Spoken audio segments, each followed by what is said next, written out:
राजनाथ सिंह के बाद बीजेपी में अध्यक्ष के तौर पर एक नए और युवा चेहरे की तलाश साल 2009 में महाराष्ट्र के नेता नितिन गडकरी पर खत्म हुई। आरएसएस और बीजेपी के इस चुनाव से सब हैरान थे। महाराष्ट्र सरकार में मंत्री रहे और बीजेपी के महाराष्ट्र के अध्यक्ष रहे नितिन गडकरी को उनके विरोधी नागपुर का नेता कह ये जताने की कोशिश करते रहे कि वो राष्ट्रीय राजनीति के लिए मिसफिट हैं। लेकिन गडकरी ने बीजेपी का राष्ट्रीय अध्यक्ष बनते ही गुटों में बंट चुकी बीजेपी और एक दूसरे पर छींटाकशी करते नेताओं को अनुशासन में रहने का सख्त संदेश देकर ये जता दिया कि वो बीजेपी की राष्ट्रीय अध्यक्ष के पद के लिए पूरी तरह से फिट हैं। विपक्ष के तौर पर पूरी तरह से विफल दिख रही बीजेपी में नए विचार और नई जान का संचार करना गडकरी का मुख्य उद्देश्य था। पार्टी का वजन बढ़ाने और अपना वजन घटाने का संकल्प करने वाले गडकरी इसे कहां तक पूरा कर पाए, आज अनुराधा प्रसाद पूछेंगी नितिन गडकरी से आमने सामने में। नमस्कार, न्यूज 24 के खास कार्यक्रम आमने सामने में आपका स्वागत है। आज हमारे साथ है भाजपा के अध्यक्ष Nitin Gadkari ji. Welcome to the show Nitin ji. नमस्कार। ये बताइए कि काले धन के मुद्दे पर बीजेपी जो है और प्रमुख विपक्ष पार्टी है वो रामदेव और अन्ना हजारे के पीछे खड़ी हुई है। माना कि अडवाणी जी ने काला धन का मुद्दा उठाया था, लेकिन ऐसा क्या हो गया कि बीजेपी इस मुहिम को कैप्चर नहीं कर सकी और आज की डेट में वो अन्ना हजारे और रामदेव के पीछे खड़े हैं? क्या हो गया बीजेपी को? इन विषयों को निकालने का काम अगर किसने किया तो बीजेपी ने किया। 2G स्पेक्ट्रम का सबसे पहले भ्रष्टाचार राज्यसभा में अरुण जेटली जी ने निकाला है। इसलिए कॉमनवेल्थ गेम के बारे में लोकसभा में और लोकसभा के बाहर दोनों जगह पर यह मुद्दा भारतीय जनता पार्टी ने उठाया और हर समय उसको आगे लाया। मुझे ऐसा लगता है कि इसके कारण इतनी जागरूकता लोगों में हुई और लोगों के मन में यूपीए सरकार के प्रति इतनी चिढ़ पैदा हुई कि जो नॉन पॉलिटिकल लोग थे उनके मन में भी जो क्रोध और एक मन में जो क्रोध की भावना तीव्र हुई, उसके प्रतीकात्मक रूप से फिर अनेक लोग उसमें आगे आए और उसमें से फिर रामदेव बाबा का आंदोलन एक natural spontaneous reaction of the society है। अगर आप कह रहे हैं कि आप लोगों ने शुरू किया और इसको उठाया, माना रामदेव और अन्ना हजारे आज की डेट में उनका चेहरा सबसे आगे, बीजेपी पीछे खड़ी है। देखिए, सवाल ये है कि देश में काला धन कैसे वापस आएगा? लेकिन इसका पॉलिटिकल माइलेज तो आप उठाएंगे ना? नहीं, देखिए इससे क्या as a political party how can you deny it? देखिए, मैं आपको पहली बात बताना चाहता हूं कि हर चीज को राजनीतिक दृष्टिकोण से देखना उचित नहीं है। कुछ चीजें ऐसी होती है कि जो देश के लिए उससे भी ऊपर उठकर होती है। हम एक इंडिपेंडेंट पॉलिटिकल पार्टी है। ये जरूर है कि हम चुनाव लड़ते हैं, पर चुनाव लड़ना और राजनीति ये हमारा आखिरी मकसद नहीं है। न रामदेव बाबा राजनीतिक पार्टी है, न अन्ना हजारे पार्टी है। लेकिन ये एक सामाजिक आंदोलन है, उनको करने का अधिकार है और उनने करने से न कोई हमारी नुकसान हो रहा है और हमारे करने से न और किसी का नुकसान हो रहा है। ये आप कह रहे हैं कि ये राष्ट्रीय मुद्दा है और राष्ट्रीय, बिल्कुल सही बात है कि राष्ट्रीय मुद्दा है, तो फिर आप कांग्रेस से मिल बैठ के बात कीजिए, क्योंकि अगर राष्ट्रीय मुद्दा है तो फिर तो दोनों पार्टियों को, मेजर पॉलिटिकल पार्टीज को इस पे एक साथ आना चाहिए। तो इसमें अड़चन क्या है? आपने पहल कीजिए ना, आपने पहल की कांग्रेस से बात करने की या सरकार से बात करने की? देखो, कांग्रेस पार्टी भ्रष्टाचार से लिप्त है। इस देश में डकैत लुटेर जैसे घुसते और देश को लूटते हैं, वैसे डकैत और लुटेरों जैसा काम कांग्रेस पार्टी कर रही है। 1,76,000 करोड़ का घोटाला हुआ जाए 2G स्पेक्ट्रम में, ये मैं नहीं कह रहा हूं, ये संविधान में हमारे जिस संस्था को मान्यता है वो CAG कह रही है। कॉमनवेल्थ गेम में 70,000 करोड़ का घोटाला हुआ है। कांग्रेस पार्टी बोलना नहीं चाहती। मुझे बताइए, सुप्रीम कोर्ट ने कहने के बाद नाम जाहिर नहीं करना चाहती। इसका कारण ऐसा है कि जो भ्रष्टाचार करे वो नाम कैसे आगे लाएगा? जिसका मुंह काला होगा वो अपने नाम कैसे जाहिर करेगा? और इसलिए कांग्रेस पार्टी बैठने की बात तो छोड़ो, चर्चा करने के लिए तैयार नहीं है। ये बताइए, जिस रामदेव के पीछे आज आप लोग खड़े हैं, उन्हीं रामदेव ने जब कांग्रेस के साथ डील कर रहे थे, तो आपको नहीं लगता है कि ये मुद्दा इस तरीके की संजीदा चीजें नहीं रह गई थी? It was not, he was doing a deal at one and and आप लोग उनको सपोर्ट कर रहे हैं। देखिए, ये कुछ कॉन्ट्रडिक्शन तो है आपके भी थॉट प्रोसेस में। चलो, क्योंकि ये मुहिम बन गई तो इसमें पीछे लग जाते हैं। कांग्रेस पार्टी आखिर बैंड पार्टी है कि तमाशा पार्टी है? 4 मंत्री जाकर एयरपोर्ट पे जाकर रामदेव बाबा को बात कर रहे हैं, उससे बिल्कुल जैसे अमेरिकन राष्ट्रपति से भी ज्यादा उसका स्वागत करके वहां पहुंचे। और इधर इनके पार्टी का एक नेता कह रहा है कि वो ठग है। मैंने माना कि इनमें कोई कॉर्डिनेशन है। कांग्रेस और रामदेव के बीच में जो कुछ चल देखो, रहा आपको है, एक लेकिन और- मैं वो पूछना चाह रही हूँ कि बीजेपी एज अ पार्टी उनके पीछे आज खड़ी है, तो बीजेपी को भी तो ये सारी बातें पता है, देखिए, ऐसा तो है नहीं, सबके सामने, देश के सामने ये सब हो रहा एक था। बात मैं आपको क्लियर कर देता हूँ, वो रामदेव बाबा हो या और कोई भी हो, कल कम्युनिस्ट भी है, किसी प्रकार के भी लोग हैं, लोकतंत्र में निहत्थे लोगों पर, निरपराध लोगों पर, जो केवल कालाधन वापस लाओ ऐसा कह रहे हैं, जो ये कह रहे हैं कि देश से भ्रष्टाचार मिटाओ, ऐसे लोगों पर जो हल्ला किया गया पुलिस के द्वारा और इस प्रकार से उनको घेर कर महिला पुलिसों को जिस प्रकार से मारा गया, रामदेव बाबा ने कहा मेरे कपड़े उतारे गए और उनको पीटा गया और आखिर वो महिला के कपड़े पहनकर वो बाहर निकले। ये सब जो तमाशा है, क्या इस देश में लोकतंत्र में भ्रष्टाचार के खिलाफ बोलने वालों को इस प्रकार से पीटा जाएगा, महिलाओं को बालकों को कुचला जाएगा? और जो इस घटना के खिलाफ हम बोले, देखिए पहली बात मैं आपको, बीजेपी इतनी सस्ती और चिल्लर पार्टी नहीं कि पॉलिटिकल माइलेज मिल रहा है, दौड़ जाओ फिर आओ हिसाब करो। देखो, मैं ऐसे राजनीति नहीं करना चाहता। इस देश में अच्छे काम के लिए सबको आंदोलन करने का भी अधिकार है, कोई भी कर सकता है, और जो अच्छे काम के लिए कुछ बोलेगा उसके साथ अगर कोई लोग आते तो उसमें गलत भी नहीं है। रही बात रामदेव बाबा की, रामदेव बाबा ने जो आंदोलन शुरू किया था ना, उन्होंने हमको पूछा, न समर्थन मांगा, न हमने उनको दिया। और रही बात आप जो बार बार कह रही कि हम उनके पीछे खड़े हैं, देखो लोकतंत्र में किसी के साथ भी, अन्ना हजारे साथ हो या क्यों रामदेव बाबा हो या और कोई भी हो, किसी के साथ इस प्रकार का व्यवहार होगा तो लोकतंत्र पर विश्वास रखने वाले पार्टी के रूप में हमने उनका उस बात के लिए समर्थन किया। देखिए, पर रामदेव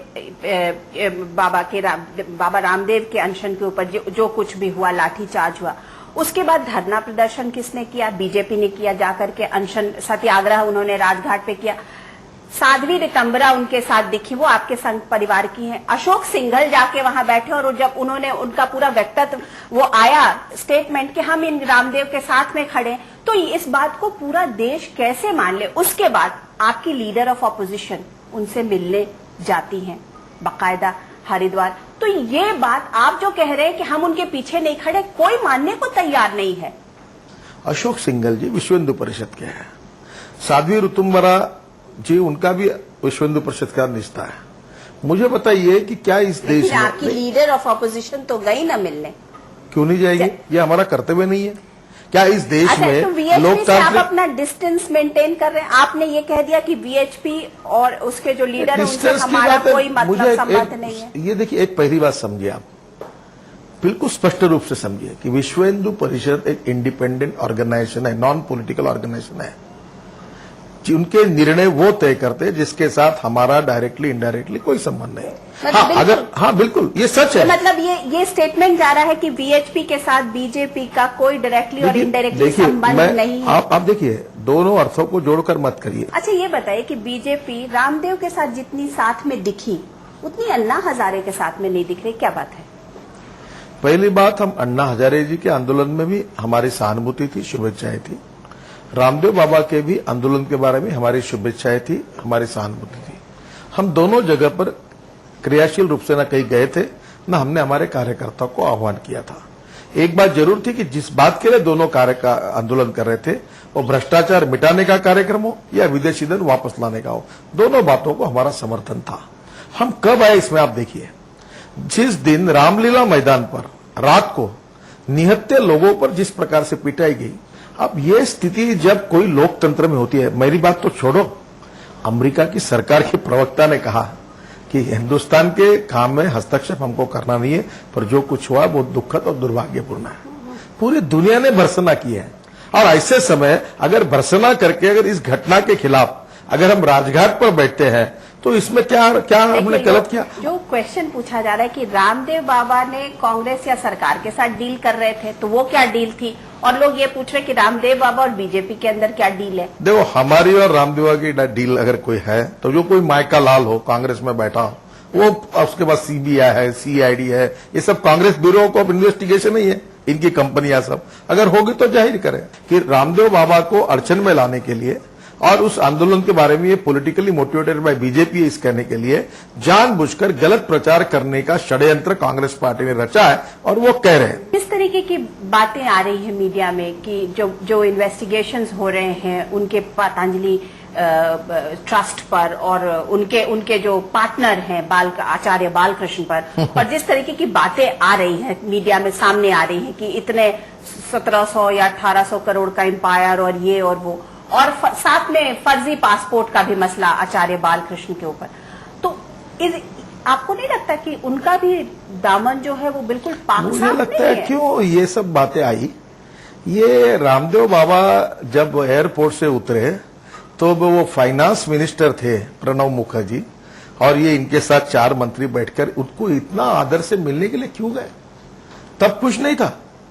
जब रामदेव बाबा का आंदोलन जब भारी पड़ने लगा और मुंह काला हुआ कांग्रेस पार्टी का, अब जब सब ओपन होने लगा, एक्सपोज हो गई पार्टी, तब बैठकर अंदर में झगड़े हुए, तब कोई एक नेता एक बयान देता है, एक सरकार में एक बयान देता, तब ये सब तमाशा खड़ा किया। उन्होंने एक चैरिटेबल ट्रस्ट के अंतर्गत वो योग विज्ञान का, आयुर्वेद का प्रसार करते, दवाइयां तैयार करते, योग प्रशिक्षण देते, लाखों लोग उनके यहाँ जाते। लालू यादव उनको कॉर्पोरेट बाबा बोल रहे हैं। लालू यादव का छोड़ दीजिए ना, लालू यादव को क्या रिएक्ट करना चाहिए? अगर ये चारा खाने वाला है, जिसने अपने जिंदगी में चारा खाया, उसमें भ्रष्टाचार किया, पर आप मानते हैं कि वो बाबा का कॉर्पोरेट फेस है? देखो, लालू यादव का दुख ऐसा है कि बाबा यादव है और लालू यादव जी की भी ताकत यादव समाज में है। तो ये आज बाबा को जो पीटा गया, उससे मुझे बहुत लोग मिले, यादव समाज के भी लोग मिले, वो बड़े नाराज हैं। और यादव समाज के लोग अब बाबा के साथ जा रहे हैं इसके बारे में, इसके लिए शायद लालू यादव दुखी, क्योंकि इनकी जात पर राजनीति चलती है। मुलायम सिंह यादव और लालू प्रसाद यादव की राजनीति यादव के भरोसे है। अब ये तीसरा यादव एक पावरफुल तैयार हो गया लोगों में, जिसका मान सम्मान है, तो शायद वो उनका दुख का विषय हो सकता है। दिग्विजय सिंह जिनके खिलाफ आपने उमा भारती को उतारा है। अरे नहीं, वो कौन? हम दिग्विजय सिंह को देखो, उनकी स्वास्थ्य ठीक नहीं है, वो आज तक ऐसा, जरा थोड़ा सा उनकी पार्टी में उनको सीरियसली लेती नहीं, उनको छोड़ दीजिए आप। दिग्विजय सिंह पर क्या आप लोग कानूनी कार्रवाई की तैयारी कर रहे हैं? कौन दिग्विजय सिंह? अरे भाई, कांग्रेस पार्टी के जनरल सेक्रेटरी, यूपी में कांग्रेस के आपके मुंह से भी ऐसे नाम शोभा नहीं देते, मैं भी नहीं बोलता, मेरे स्टेटस को भी नहीं शोभा देता, जिनकी पार्टी सीरियसली लेती। दिग्विजय सिंह जिनके खिलाफ आपने उमा भारती को उतारा है। अरे नहीं, वो कौन? हम दिग्विजय सिंह को देखो, उनकी स्वास्थ्य ठीक नहीं है, वो आज तक ऐसा, जरा थोड़ा सा उनकी पार्टी में उनको सीरियसली लेती नहीं, उनको छोड़ दीजिए आप। उनको, उन्होंने कुछ अगर गलत बोला, रोज बोलते हो, उनको उदार अंतःकरण से माफ कर देना चाहिए, उनका ठिकाने पर नहीं है अभी, जरा छोड़ दीजिए उनको। आपकी पार्टी को नचनिया पार्टी कहते हैं और खुलाआम कह रहे हैं, मतलब जोर जोर से डंके की चोट पे कह रहे हैं कि ये बीजेपी क्या है, नचनिया पार्टी है। जाने दीजिए उसको, वो दिग्विजय सिंह की सेहत देखते हुए उनको माफ कर देना चाहिए। क्यों सेहत की? आप उनकी सेहत में क्या गड़बड़ी हो गई? वो जरा, मैंने सुना है कि वो ठीक नहीं, छोड़ दीजिए। हमको देखिए, मैं बताता हूँ, देशभक्ति के गानों पर हमने 24 घंटे का अनशन किया था। अब तो 24 घंटे भाषण नहीं चल सकते। अब देशभक्ति के गानों पर अगर लोग झूमे तो वो नचनिया होते हैं, नाचते हैं, तो ये दिग्विजय सिंह जैसे नेताओं को लखलाब रहे ऐसे आर्गुमेंट, मुझे लगता है उसमें उसके ऊपर कमेंट्स करना भी मेरे स्टेचर को शोभा नहीं देता, मैं उनका नाम तक नहीं लेता। चलिए, मैंने माना, लेकिन वो चिल्लर नेता है, और वो जो ऐसे, उनकी पार्टी भी उनको ओन नहीं करती बहुत बार बोलने के बाद, और उनके ऊपर प्रतिक्रिया देना है अपने, मुझे ठीक नहीं लगता। आपका एक स्टेटमेंट आया था कि उनका मानसिक संतुलन बिगड़ गया दिग्विजय सिंह का। हाँ, ये थोड़ा सा ठीक नहीं होगा, इसलिए ऐसा बोलते होंगे, तो इसलिए माफ कर दीजिए, उनको छोड़ दीजिए। उनकी पार्टी भी उनको 3 बार उनके बातों पर पलट चुकी है। ओसामा जी, अरे वो तो जैसे कांग्रेस पार्टी जो है, वो अफजल गुरुजी, ओसामा जी, वो उनके कट्टर समर्थक है, उनके बारे में उनके मन में सद्भावना है। गडकरी जी, ये बताइए कि जिस तरीके से पार्टी का क्रिटिसिज्म हुआ, उभर के आए, वो नाचने वाला दृश्य बार बार, क्योंकि सारे टेलीविजन कैमरास वहां पे थे, वहां नाच हुआ, राजघाट पर वो नाच हुआ है। सुषमा जी एक कद की नेता है, और जो गाना था वो देशभक्ति के गाने थे, और हमारे प्रॉब्लम 24 घंटे का हमने सत्याग्रह किया था। अब रात को भाषण नहीं कर सकते कोई, और भाषण नहीं कर सकते तो फिर कोई गीत गा रहे थे, कोई ये कह रहे थे, बहुत अच्छे अच्छे देशभक्ति के गीत गाए। अब गाते समय जब देशभक्ति के गीत आए तो उसमें कार्यकर्ता उसको जल्लोष के साथ गाने लगे। मुझे बताओ, रंग दे बसंती शोला, ये भगत सिंह का गाना अगर कोई गाते हैं, लड़के गाते हैं, लड़कियां गाते हैं, आप उनको नचनिया बोलोगे? वो अनशन किस लिए था? नहीं, मुझे वो किस चीज के समर्थन में? देखो, पहली बात मैं आपको बता, तो वही एग्जैक्टली यही सवाल लोग पूछ रहे हैं। देखो, और ये सवाल हम एक और मैं बात बताऊं, आज की ही बात है कि शांता कुमार जी ने इंदौर में ये बोला है कि सुषमा जी को वहां पर नहीं डांस करना चाहिए था। देखिए, पहली बात मैं आपको बताता हूं कि जहां तक देशभक्ति के गाने के ऊपर वो नाच भी नहीं था, जोश के साथ अगर कोई थोड़ा खड़ा होकर कुछ कहते हैं और देशभक्ति की भावना व्यक्त करती है तो उसको उस प्रकार से लेना चाहिए। मसला थोड़ा सीरियस इसलिए हो गया क्योंकि लीडर ऑफ ऑपोजिशन थी। देखिए, मुझे बताइए, आखिर लीडर ऑफ ऑपोजिशन भी एक देशभक्त नागरिक है, देशप्रेमी है, राष्ट्रवादी है, तो कोई उसको डांस नहीं कहता, कोई नाच नहीं कहता। वो देशभक्ति की भावना एक प्रकार से बात अपने मन से वो उत्साह के साथ आती है और वही भावना उन्होंने व्यक्त की, उसमें कोई गलत किया ऐसा मुझे लगता नहीं। अच्छा, ये बताइए कि काले धन के मुद्दे पर या भ्रष्टाचार के मुद्दे पर बार बार लोग ये सवाल जरूर करते हैं कि बीजेपी आखिर येदियुरप्पा को क्यों नहीं हटाती। इतना सारा मुहिम खोल रखा है लेकिन येदियुरप्पा नहीं दिख रहे हैं। लेकिन पार्टी अध्यक्ष के नाते में ये पूछना बहुत अच्छा हुआ आमने सामने में आप आइए। अभी मैं भी सामने, आप सामने और मैं आमने हूं, आमने सामने। येदियुरप्पा ने कोई लैंड डील नहीं किया। A law which is passed by Karnataka assembly giving privilege and power to the chief minister for change of land use, वो जो denotification of land, denotification of land जो कानून पास किया उसमें मुख्यमंत्री करके उनको अधिकार मिला है। इसके बाद कांग्रेस के मुख्यमंत्री एस.एन. कृष्णा, धर्म सिंह जी, बाद में कुमार स्वामी, देवे गौड़ा जी, इन्होंने इस प्रोविजन का ये जो हमारी येदियुरप्पा है इनसे 3 गुना 4 गुना ज्यादा उपयोग करके अनेक डीनोटिफाइड लैंड किए हैं। येदियुरप्पा ने भी इस समय एक लैंड का डीनोटिफिकेशन किया था। करने के पहले बाद में वो केस भी नहीं कर दी। एक बात बताओ, डीनोटिफिकेशन किया, पहली बात उन्होंने लीगली, लॉजिकली और इथिकली सही किया। उसमें एक बात बताइए कि अगर और प्रीवियस चीफ मिनिस्टर्स करते हैं तो क्या वो जस्टिफाइड है कि आप भी करें? आप लोग हमेशा एथिक्स की बात करते हैं। पहले मेरी बात सुन लीजिए। और ये क्या लाजमी है कि आपने डी नोटिफाई किया और वो सारा का सारा लैंड और वो जो लैंड है और उसकी जो अल्टीमेट ओनिंग जो है वो इनकी फैमिली की तरफ जा रही है? पहली बात आपको बताता हूं, डी नोटिफिकेशन ऑफ लैंड ये डिसीजन 100% लीगल है। उसमें थोड़ा सी बात जो है वो जिसके लिए मैंने कहा था कि ये जो लैंड थी ये उनके लड़के के नाम पर थी और लड़के के नाम पर जो लैंड थी उसका उनने डीनोटिफिकेशन किया। ये लीगल जरूर है, कोर्ट में गया तो भी कुछ जा सकता कोई, ये लीगल है, पर लड़के के लैंड के लिए अपने अधिकार को उपयोग करना ये अगर नहीं करते तो ठीक होता। ये मैंने कहा है। I always go by reality, I am never believe in perception. जो रियलिटी है उसका मैं असेसमेंट, मैंने पूरे कागज देखे, मैंने चेकिंग किया। केवल सब मीडिया कह रही है ये बदमाश है, ये चोर है, निकालो इसको, निकालो, मैं निकाल दूं, ये काम मैं नहीं करूंगा। देखो, चलिए मैं एक येदियुरप्पा के साथ में एक और बात मैं पूछती हूँ कि बेल्लारी ब्रदर्स जिनके कारण सबसे ज्यादा प्रॉब्लम हुआ, आजकल बेल्लारी ब्रदर्स बीजेपी के अंदर उनके कारण खलबली बच रही है। ये जो स्टेटमेंट आए कि उनको मैंने नहीं रखा, उन्होंने रखा, नहीं उन्होंने नहीं रखा, मैंने रखा, ये क्या हो रहा है? पहली बात पहली बात बताता हूं आपको, मैं एक मर्द राजनीतिज्ञ हूं। लोग क्या कहते हैं और बोलते हैं इसके ऊपर नहीं मैं विचार करता। मुझे पहली बात, आपको बहुत अच्छा हुआ यह अवसर आपने दिया है।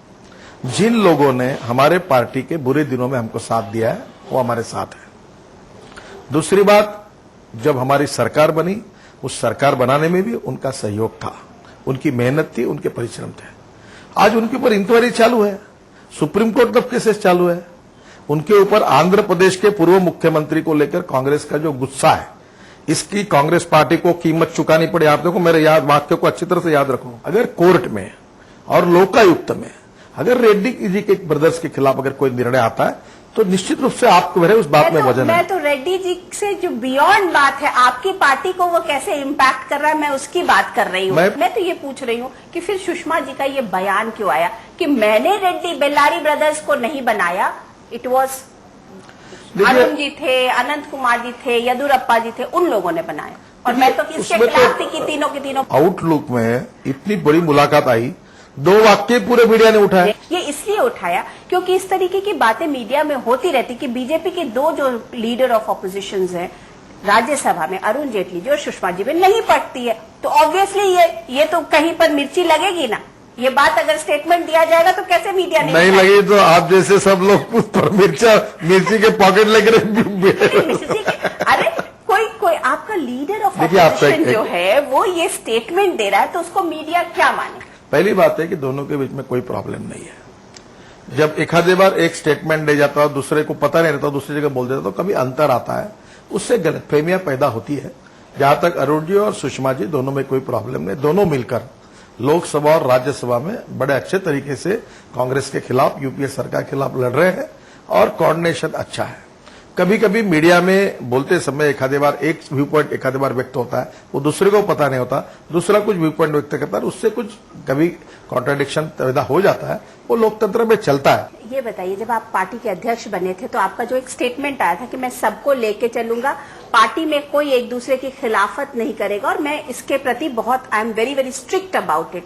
मैं इस पार्टी के अनुशासन को मैं ये समझता हूं कि ये बहुत जरूरी है कि लोग बातें न करें, मीडिया में बातें न करें, ये न करें, लेकिन उसके बावजूद ये सब बातें हो रही हैं। अभी कुछ तो नहीं क्या होता। क्या आपकी कहीं कुछ आपकी अध्यक्षी में कोई प्रॉब्लम हो रही है क्या? थोड़े दिन पहले मैंने इंटरव्यू दिया, कोई आपकी कोई बात मुझे कॉम्प्लीमेंट्स दिए उन्होंने। आप जो बोल रहे हैं उसमें उन्होंने कहा कि आपके आने के बाद हमको आपके पार्टी से कोई न्यूज मिलती नहीं, आपने बहुत प्रकार से एकदम इस प्रकार को कर दिया है माहौल कि हमको कोई चर्चा नहीं करता, कोई बताता नहीं।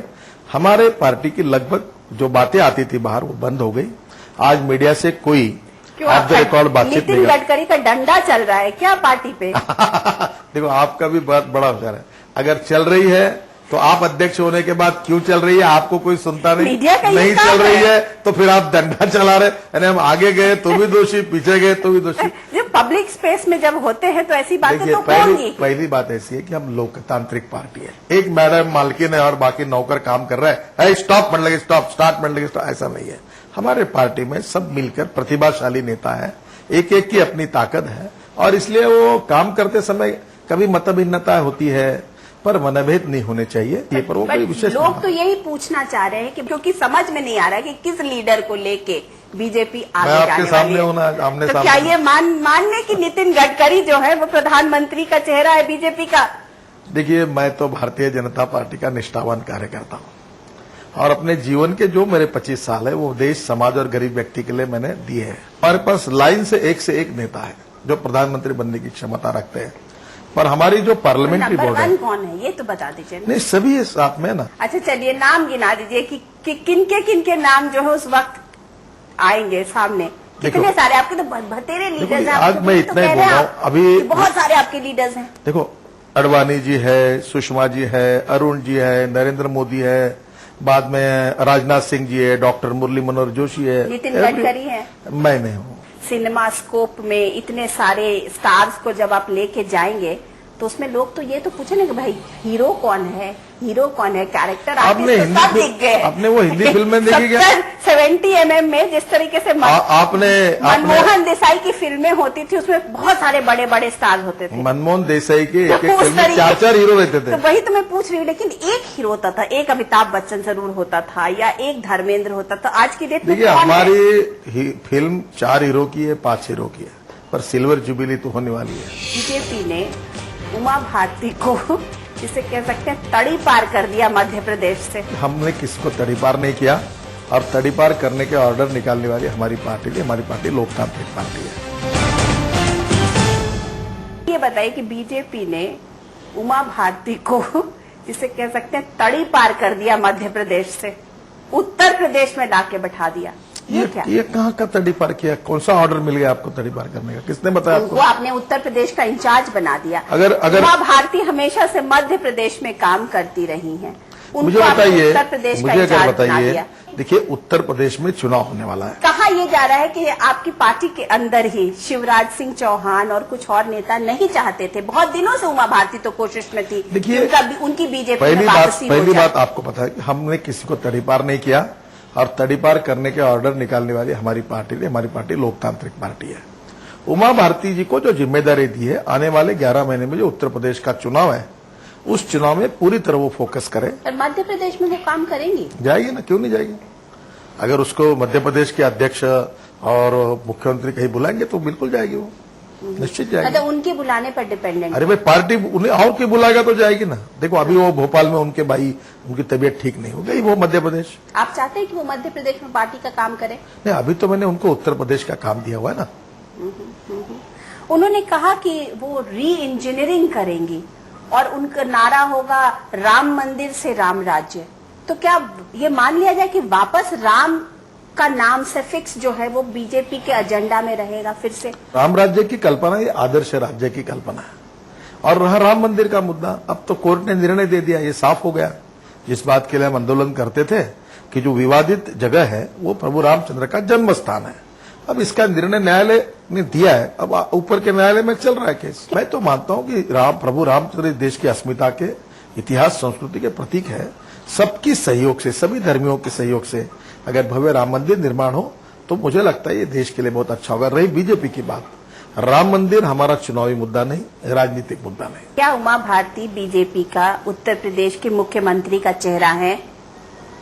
उमा भारती भारतीय जनता पार्टी का उत्तर प्रदेश में प्रचार करने वाली एक प्रमुख नेता है। वो will be seen as the leader. क्या होता है, थोड़ा सा कौन सा प्रोजेक्ट आपको ये सब क्यों? हमारे यहाँ वरुण गांधी एक अच्छा युवा चेहरा है, उमा भारती का चेहरा है, कलराज मिश्र का चेहरा है, राजनाथ सिंह जी प्रदेश के राजनीति में राष्ट्रीय नेता के रूप में उनका उत्तर प्रदेश में मुख्यमंत्री करके उनके पूरे कार्यकाल को लोग अच्छी तरह से याद करते हैं। हमारे अध्यक्ष शाही जी वो है, वहां अनेक प्रकार के क्षमतावान नेता है। हम लोकतांत्रिक पार्टी है। क्यों मध्य प्रदेश में आप उस वक्त उमा भारती का चेहरा लेके गए थे ना, तो ऐसा तो है नहीं, आप भी तो किसी का एक चेहरा लेके ही जाते हैं। देखिए, नरेंद्र मोदी जी के नाम पर हम गुजरात में चुनाव लड़े, हाँ, तो शिवराज सिंह चौहान के नाम पर हम लोग मध्य प्रदेश में लड़े। तो पूछ रही, तो यहाँ पे आप उत्तर प्रदेश के जब वक्त आएगा, जब इलेक्शन लड़ेंगे तो किसके नाम पर लगे? जब उचित समय वक्त आएगा तो हम नेता का नाम जाहिर करेंगे। उमा भारती हमारे उत्तर प्रदेश में इस बार जो स्टार कैंपेनिंग करने वाले 4-5 नेता रहेंगे उनमें प्रमुख रहेगी, और जो पार्टी ने काम दिया वो करेगी। उन्होंने प्रेस में भी कहा है, उन्होंने और तो मेरा कहा विश्वास जो एक पंच, मैं तो एक उड़ता पंछी हूँ जो जहाज पर वापस आ गया। लेकिन जहाज पर पंछी को आने में टाइम क्यों लगा? पिछले 2 साल से उनके आने की बात चल रही थी। बहुत सही सवाल है। उसमें क्या होता है कि पंछी और जहाज, उसको आने के लिए थोड़ा डिस्टेंस था, जब नजदीक आया तो पंछी बैठ गया। सारे प्रॉब्लम सॉर्ट आउट हो गए जो ये बताइए, जो कंफ्यूजन हो रहा था पार्टी के अंदर कि उमा भारती जैसे फायर ब्रांड लीडर को यहाँ नहीं लाया जाए, और तमाम बातें उठ रही थी। क्या बात कर 2 साल पहले अडवाणी जी ने ये का क्लियरेंस मिल चुका था, संघ का क्लियरेंस मिल चुका था, राजनाथ सिंह ने पूरी बिसात बिछा दी थी उमा भारती के वापस आने के। लेकिन क्या हुआ, कहीं ना कहीं तो उनकी जो है ना, वो जो पंछी जब जहाज पर वापस आ रहा था तो जिसे बोलते पतंग की जो धागा था उसको काट दिया गया था। अच्छा, ऐसा कुछ? मैंने तो पतंग भी नहीं देखी, धागा भी नहीं देखा, मैं इतना जानता हूं कि पंछी जहाज पर आया है। अच्छा गडकरी जी, आपको पार्टी का अध्यक्ष बने हुए अब आपका जैसे कहते हैं कि काफी टाइम हो गया और आप उसमें रच बस गए, जिसे बोलते हैं। पहले आप कहते थे मुझे दिल्ली नहीं समझ में आती, लेकिन आप रच बस गए हैं पार्टी के अध्यक्ष के रूप में। ये बताइए कि आप अपने अध्यक्ष के इस पूरे का जो भी आपका कार्यकाल चल रहा है, आपने क्या खोया और क्या पाया? देखिए, आपने अच्छा सवाल किया, क्या खोया और क्या पाया। देखो, मैंने क्या खोया और क्यों पाया ये मेरे से ज्यादा आप ही तय कर सकती है। सब मुझे अच्छा सहयोग करते हैं, हम सब लोग मिलकर काम करते हैं। जब आप आए थे तो उसका आपका एक स्टेटमेंट आया था कि मैं पार्टी का वजन बढ़ाऊंगा और अपना वजन गिराऊंगा। कहाँ है वो कहाँ पे है बात? पार्टी का वजन बढ़ा। आप लोग जितना पार्टी के बारे में ऑफ द रिकॉर्ड इतना बहुत लिखा जाता, उसको लगभग अब नहीं है, समाप्त हुआ है, कुछ नहीं आता। और जहां तक मेरी वजन की बात है, उसमें भी करीब 5 किलो कम हुआ और मुझे और कम करने का है। क्या ये मान लिया जाए कि नितिन गडकरी का डंडा चालू है? जो सही है वो सही है, उसको स्वीकार करके, और जो गलत है उसको मैं डंडा चलाने के लिए कम नहीं करूंगा। वैसे डंडा चलाने के लिए मैं मशहूर हूँ। मशहूर है? हाँ, जो मुझे पूरे जो जानते हैं मुझे, मैं जब मंत्री होता था तो वो डिसीजन मेकिंग के हिसाब से मेरी स्वभाव को जानते हैं। तो सीनियर पार्टी के लीडर्स आपसे डरते हैं, डरने लगे हैं? नहीं, मुझे कोई डरते नहीं, सब मुझसे प्यार करते हैं, सहयोग करते हैं। लेकिन जो लोग आपको जूनियर मानते थे वो आपको किस नजरिए से देखते हैं आज? देखो, जिनके लिए मैं जूनियर हूं उनके लिए जूनियर हूं। अडवाणी जी से मैं कभी सीनियर नहीं हो सकता और बड़ा नहीं हो सकता। अरुण जी, सुषमा जी मेरे से सीनियर है, राजनाथ सिंह जी मेरे से सीनियर है, डॉक्टर जोशी जी मेरे से सीनियर है, और सब बड़े नेता है। उनका कर्तृत्व, उनका अनुभव, उनका पार्टी का काम मेरे से कई गुना ज्यादा है। ये तो बड़ी बात है कि इन सब बड़े लोगों ने, मैं बहुत ही छोटा होने के बाद में भी मुझे संभाल लिया और मुझे सहयोग किया। पार्टी के ऐसे अध्यक्ष को जिसके पीछे आरएसएस का पूरा सपोर्ट हो, वरद हस्त हो। देखो ये तो बात लोग मानते ही होंगे, तो इसलिए लोग शायद क्या डरते मानते हैं, होंगे। मैं डंके की चोट पर बताता हूँ कि मैं आरएसएस का स्वयंसेवक हूँ और RSS A part of my life conviction. पर आप अनुराधा जी एक बात याद रखें, लेकिन लीडर्स के लिए तो ये बहुत इम्पोर्टेंट नहीं, होगा नहीं, ना वो तो RSS कि का तो नहीं है। नागपुर में कैसे देखा जाता है उनके रवैये को। देखिए आपकी एक बात, पहली बात हो, आप आरएसएस पर बहुत अन्याय करती है। वैसे उनकी बाजू लेने की मुझे जरूरत नहीं, मैं बड़ा दबंग हूँ। तो ये मान तो लिया चर्चा जाए कि होती है। नितिन गडकरी अब दबंग नितिन गडकरी हो गए। मैं दबंग हूं तो आप तय करेंगे, मैं कौन कहूंगा। देखिए मैं तो एक जानता हूं, मैं चल रहा हूं, जो मेरे साथ है उनको साथ लेकर चल रहा हूं। जो राजनीतिक पार्टियां मेरा विरोध करेंगे उसके विरोध के बावजूद चल रहा हूं। जो मेरे विरोध करने का काम करेंगे तो उसके विरोध में जाकर ताकत से लड़कर आगे जाऊंगा। देखो मैं ईंट का जवाब पत्थर से देना चाहता हूं, मैं संघर्ष की बात करना चाहता हूं और जमीन की लड़ाई चाहता हूं, और लड़ने के लिए जो ललकारता उसको लड़ने के लिए तैयार हूं। अगर कोई वार करने वाला हो तो सामने से वार करने के लिए तैयार हूं। ये मेरी हिम्मत के साथ राजनीति, मैं चिंता नहीं करता किसी बात की। थैंक यू सो मच धन्यवाद, थैंक यू वेरी मच। तो ये थे भाजपा के अध्यक्ष नितिन गडकरी आमने सामने में। अगले हफ्ते मैं अनुराधा प्रसाद किसी नई पर्सनालिटी के साथ आपसे फिर मिलती हूँ। तब तक के लिए नमस्कार।